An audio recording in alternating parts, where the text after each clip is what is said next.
We are now beginning the second session of today. We will be talking about Fiqhi and Fuqaha during the colonial period in India. I would like to invite the presenters, Nandini Chatterjee and Safdar Ali. إن شاء الله نحن نبدأ الجلسة الثانية في اليوم، وأنا أدعو الأخ صفدر علي ونانديني تشاترجي. نتكلم إن شاء الله عن الفقه في مرحلة الاستعمار في الهند. In the beginning, I would like to give you a brief biographical information about our first presenter, Nandini Chatterjee. She is presently working at Exeter University in England, in UK, and she has a PhD from Cambridge, and she has a book which is published on making of Indian secularism. Presently, she is working on Mughal legal documents, and she will be talking to us about fiqh under the British rule in India. As the previous session made it clear that fiqh reacts to its environment, and there is a dialogical process. It is not just like imposing a certain set of principles to the social and political environment regardless of what's happening there, but there's an interaction, and fiqh and Fuqaha take all these things into consideration. And I would like to make a comparison at the end between like what happened in India and what happened in the Ottoman Empire, if there are similarities and differences, because this is the time during which Muslims faced different challenges than before. Like before, there was no challenge of colonialism, there was no challenge of the West, but in that particular time, Muslims had to face the challenge of the West. So Fiqh and Fuqaha reacted to this. And now I would like to give the floor to Nandini Chatterjee for her presentation on fiqh under the British rule in India. Please.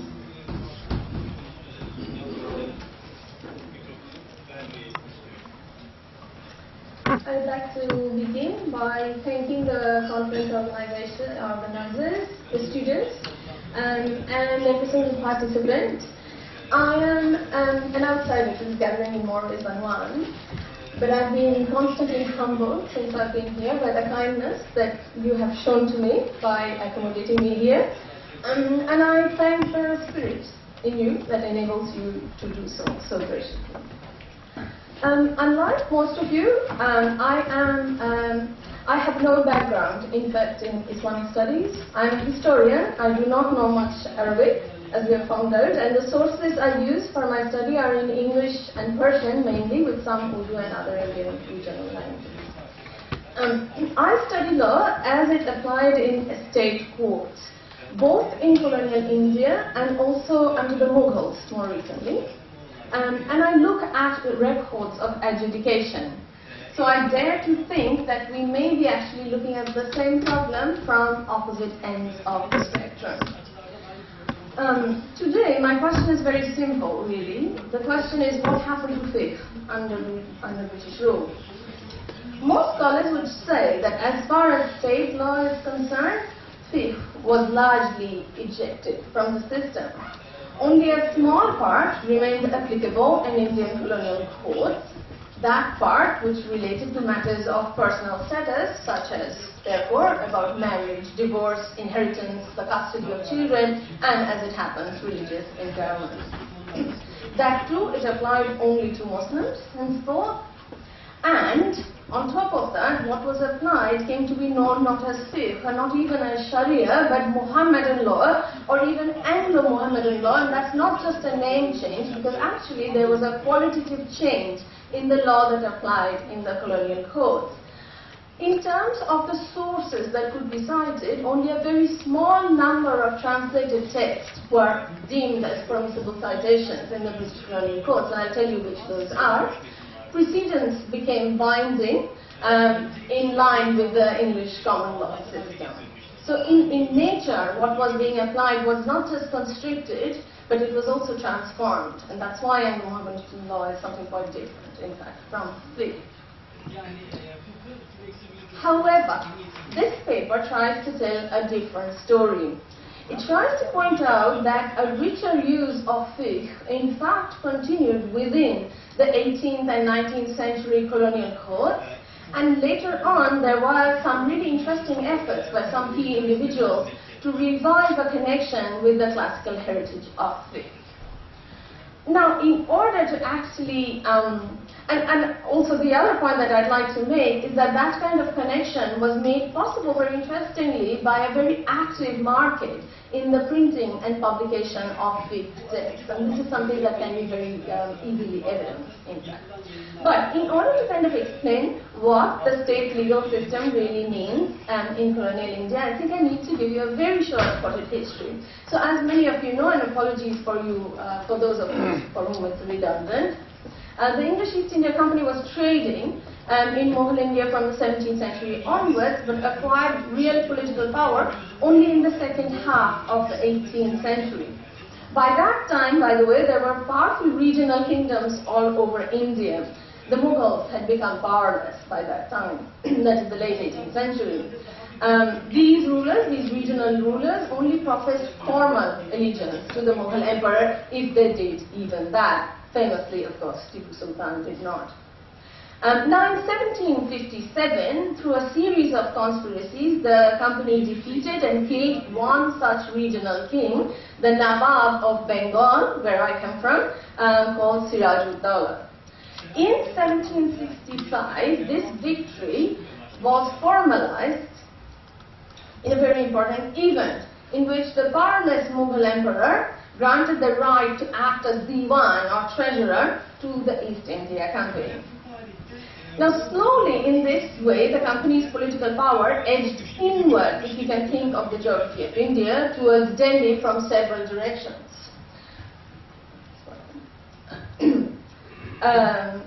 Until, in the end, in 1858, following the mutiny and civil rebellion, which took the Mughal emperor as their former ruler, the Mughal empire was finished because the Mughal emperor was deposed and exiled in 1858 to die in Burma. In the same year, the British Crown and Parliament took over direct control of the company's territories in India.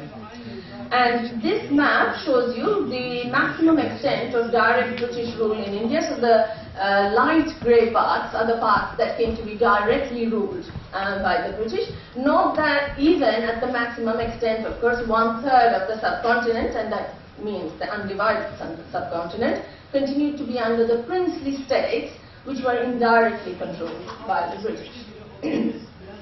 Now, in its conquered territories, and here we come to the legal system, the East India Company set up courts under the formal legitimacy of the Mughal crown. So the company courts actually were formally Mughal courts. Criminal law, so this is a kind of chart which I hope kind of visually explains to some extent a very messy legal system that was in fact created. So the company courts are the two on top. They include civil and revenue.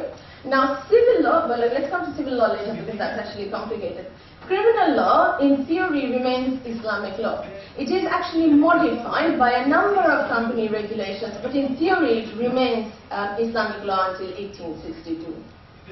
As far as civil law was concerned in the company courts, on the other hand, it was, according to a famous regulation from 1772, it was to be Islamic law for Muslims and it was to be Hindu law for Hindus in matters dealing with family, inheritance, but also at this stage, in fact, all kinds of contracts, which changes eventually over time. Now, let's also not start thinking that this was in fact a very autonomous zone. It wasn't. All the judges were in fact British. They were just posing, in a sense, if you like, as these judges in these local courts.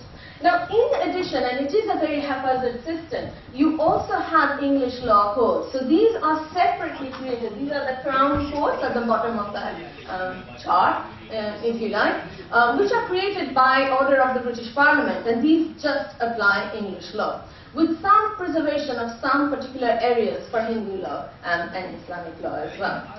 Now, in addition, you actually have the unconquered princely states, and they too have actually two kinds of legal systems. One of them is what the British at least call the native codes. These are the multi adalat.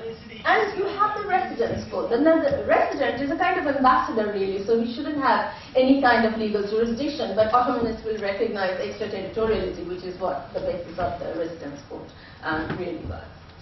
Okay, so you have a sense, I hope. It's a very messy system that's in fact created in this period, which has preserved spaces, since we are concentrating on Islamic law, it has preserved spaces for the application of Islamic law.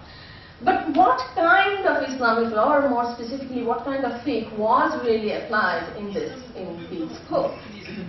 So let's start in 1772, which is when the first hierarchy of these company codes was actually created. For the past 20 years of their existence, British judges simply depend on Indian experts to tell them what the law was. So, if it was a case of Islamic law, they would ask the court Maulavi, what is the law on the subject? It's not the interpretation, what is the law? If it was a case of Hindu law, they would ask the Hindu expert, which is the Pandit, what is the law on the subject? This carries on for about 20 years, after which point, and we have some really hilarious comments by British judges expressing great doubt about the honesty, shall we say, of these Indian officials. So the idea that comes to the British at this point is, why should we actually depend on these people to tell us what the law is, because God knows what they're up to, maybe they're just being paid by the parties in any case. We should try to get at the law ourselves. Which is when you start having some very interesting kinds of publications coming up. And now I'm going to actually tell you about 3 kinds of sources from which we can try to piece together the kinds of fiqh texts that in fact these legal experts were applying in these codes under these conditions of subordination to the British. And the first kind is actually those very high status texts of fiqh that are translated into English in first. One of them, as you probably know, is the Hidayah. It has a very complex translation and publication history. It is first translated by a team of scholars into Persian. Thereafter, it is actually translated by Charles Hamilton into English. Actually, the publication history does not stop there. I'll show you a chart later on. It is subsequently again published, in fact, back in Arabic, and then it's again published in Persian as well. So it's published a number of times. Okay, following the Hidayah, there's another very important text that is actually published in translation, which is Al-Sirajiyah, and it's translated by William Jones. Also, its commentary called the Ash-Sharafiyah. Okay, so that gives us some indication, at least, of what kinds of fiqh texts these ulama who were advising the British in these codes found important, because clearly the important ones would have been chosen. But that's not as simple an answer as that. The next stage of British authored publications is actually more complex, and that shows you that in fact the ulama were referring to a much larger volume of text. So in 1805, a man called Captain John Bailey, and all I know was that he was a Scottish Orientalist and he was a company official. He produced a book called A Digest of Muhammadan Law according to the tenets of the 12 Imams. So it's a book on Shia law. It's mainly about commercial transactions.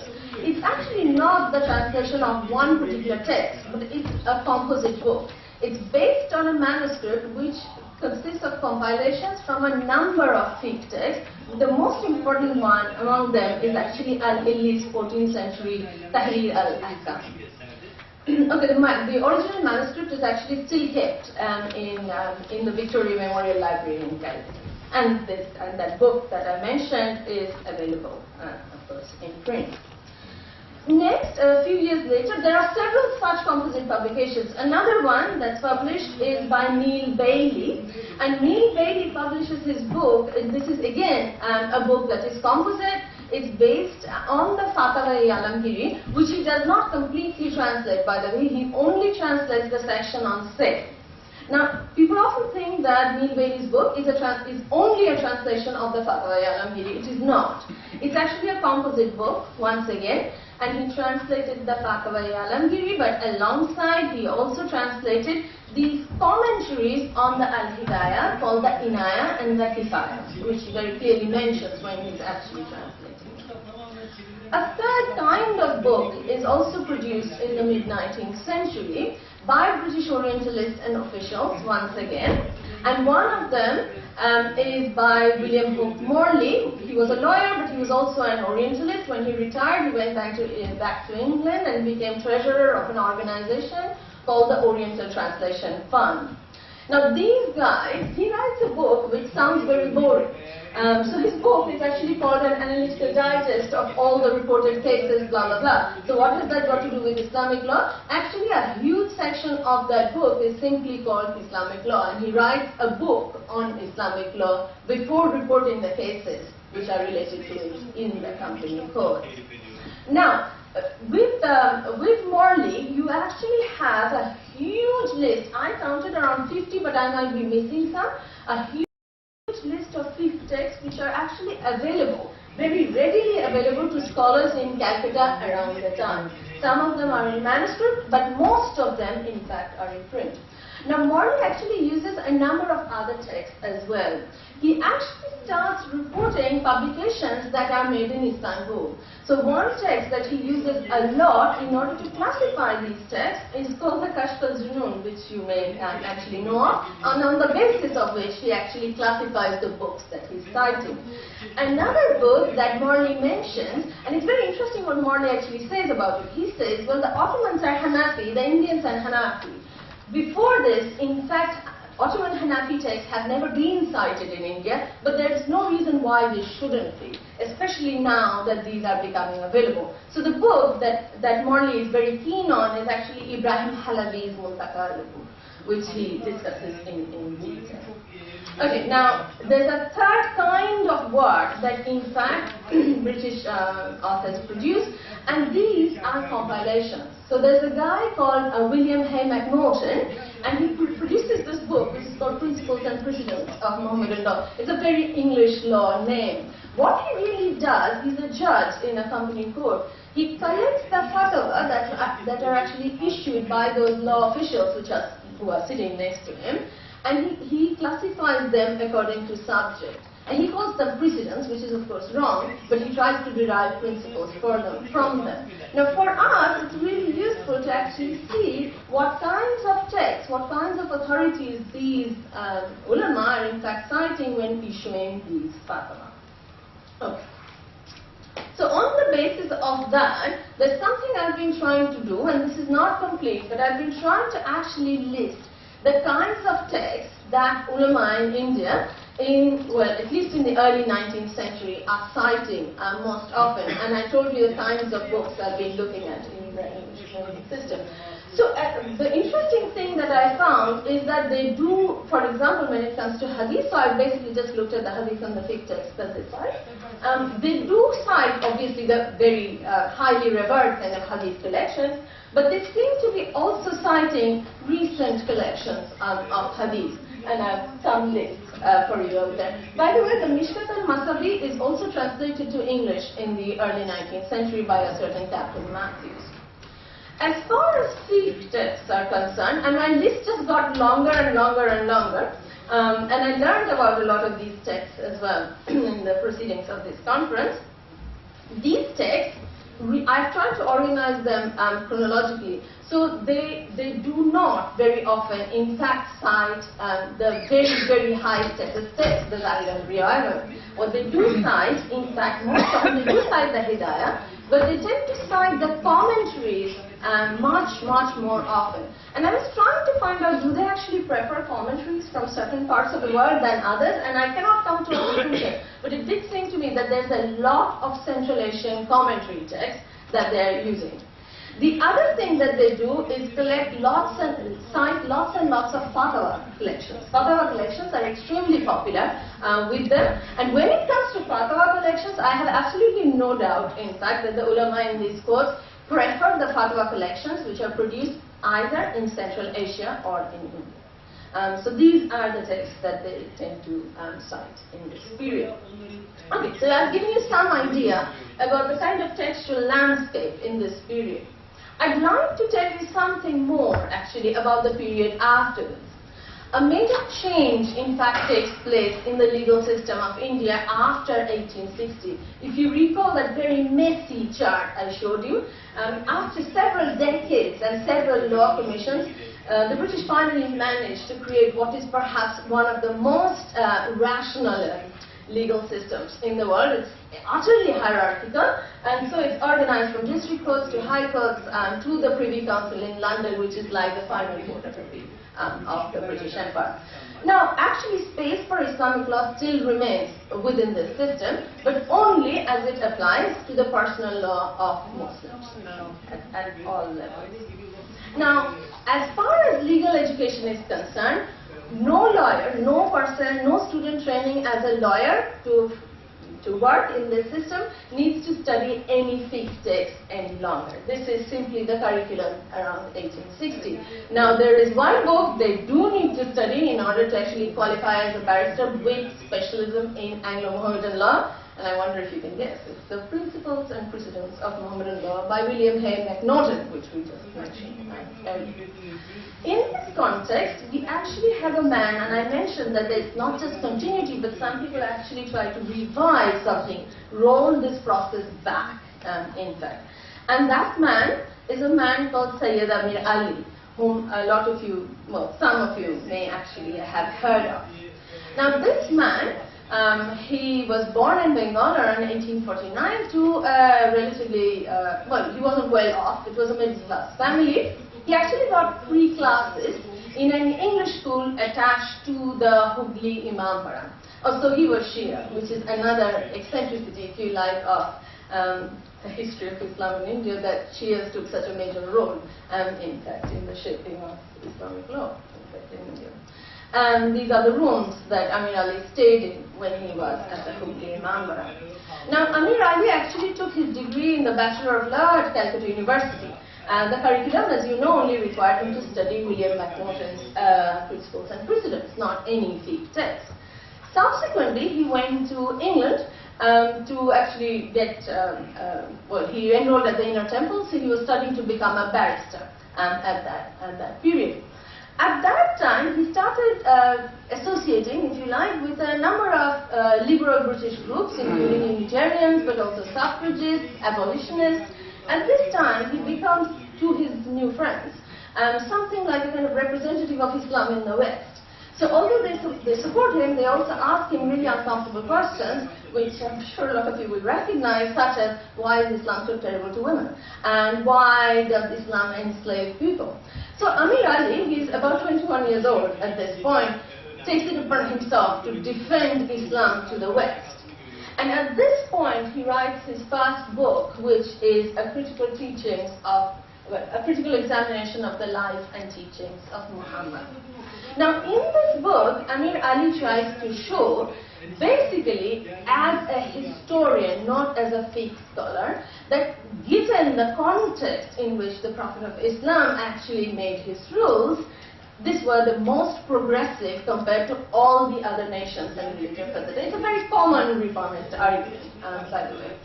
And he tries to basically say that there is a spirit of Islam, and it's that spirit of Islam that is in fact progressive. And actually this book got published in, I think, something like 14 editions, and that's one of the later editions of the spirit of Islam. So Amir Ali is making this argument that it's not really the literal letter of the law that really matters. What really matters is that progressive spirit of Islam, and that is what needs to be recognized, and that is what will permit actually evolution.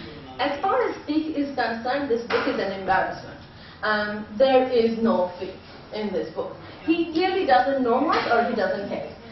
So he's basically making a metaphysical argument. He has read a lot of history already by this time. He has, by the way, actually started reading a lot of hadith collections. But he reads them not as a fiqh scholar, he reads them as history. So he basically cites a hadith not as a source of law, but to say, look, that happened at that time, so that tells us what the context was, therefore we need to understand this provision of the Quran in this fashion. Now don't give up, because he actually improves over time. So he comes back from Britain, then he works as a barrister at the Calcutta High Court, and then he actually becomes a magistrate, and eventually he becomes a High Court judge. And he is basically the first Muslim to become a High Court judge in India. By about the 1880s, his scholarship has changed. So he now has started lecturing on what is still called Mohammedan law at Calcutta University, and now he offers you the full range of fiqh texts, in fact, to tell you what Islamic law is about. So once again, I was trying to actually compare the chart that I showed you to see like what kind of text does Amir Ali actually refer to. Now Amir Ali refers to every single one of those texts that is there on that chart. So he's clearly using the expertise and the work of his predecessors. Clearly, he chooses texts that have been printed and published. So he's not actually seeking out manuscripts so much, but he's relying on that print market. Does he just do that and then do his own interpretation? No. Actually, he goes a bit further. And here we come back to the Ottoman connection, in fact, because Amir Ali, to be a little bit frivolous, I'm afraid, but Amir Ali really does have a new love. And his love is Ibrahim Halabi's Multaka al-Bul. Now he actually has a terrible methodology, which I cringe to tell you about, because the book he really cites is not Ibrahim Halabi's book, but it's actually the Tableau Général, which you guys will know, is actually a kind of Baudelaire translation by this Armenian Ottoman nationalized French citizen of the 18th century. Now, Amir Ali keeps saying, as Halabi tells us, and then he gives a footnote, but the footnote is actually to this book. Okay, let's leave it there, because I have I thought I would throw that in because I wanted to show you, yes, there is kind of intellectual revolutionism in a sense, but the methods are, shall we say, complex and variable in a sense.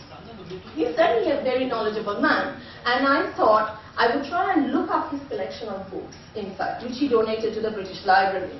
Now, there is no copy of the Multaka al-Bul in his personal collection, which doesn't prove anything because he actually did cite lots of books which was not there in his collection. But he actually has a commentary on the Multaka al-Bul in his collection. I've actually forgotten the name, but it's Anhar. That's right, and that's actually there in his personal collection. And what's more, it was probably actually... Always with the commentary. So maybe I was wrong in that. The reason why. So maybe that's it. Okay, so it's in Arabic, so I couldn't actually read it. So maybe he has it. Okay. Oh, good. You're saying. It's always printed with the commentary. Okay. So maybe then he did read it. Thank goodness. Okay, I'm a bit relieved. So he did in fact, that is true. He does in fact cite this book and footnotes it, but he did have the book. Okay, fine. So he does a lot of that. I've given you a textual landscape of the late 18th, early 19th century, and I've told you about a strategy by this new religious leader. Now, Muhammad Qasim Zaman, a very eminent scholar, has actually written about these new religious leaders, who he has argued tended to be really dismissive of faith. And I did actually check that up a little bit because I was reading through Sir Syed Ahmad Khan's writings on legal issues such as which books you would have read, like Ittale-Gulami. So if you kind of think of the Ittale-Gulami, Sir Syed actually did not mention a single fiqh text in that book. He makes that argument on the basis of the nature of human beings and so on. So I thought initially, well, Amir Ali is maybe like that. He tries to make a more kind of move away from fiqh and make an argument on the basis of fundamentals, so to say.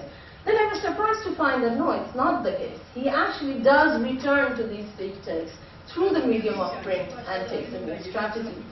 It would be interesting to actually be able to add to that chart by finding out why certain texts are actually chosen by certain scholars at certain times. Now, I'm not in a situation to actually make that judgment for all those ulama who actually were working for the British courts in the early 19th century. Now with Amir Ali, on the other hand, I can start to make a few guesses. So I began to look up all those places that he actually cites the Multakat / this book. So whenever Amir Ali needs to prove stuff that's very close to his heart, such as Islam gives very extended rights to women over their own property or over the custody of their children, it's this book actually. So when Amir Ali, for example, wants to prove that women actually have guardianship over male children up to the age of 9, maybe more, it is this book that he's actually citing. There are times when Amir Ali actually gives up on fiqh. When he has to actually write a treatise on slavery, there is no fiqh anymore. He just makes that argument saying it's just a backward custom. We don't need to discuss any big book in order to say that it's a backward custom. That's just a thought that you want to give. Thank you. Thank you very much. This was a tour to the English text on fiqh and how they were used in that time. And thank you also highlighting the Ottoman and Indian connection at that time. So maybe there are like more took place in this particular time. We need to unearth those linkages and networks at that time.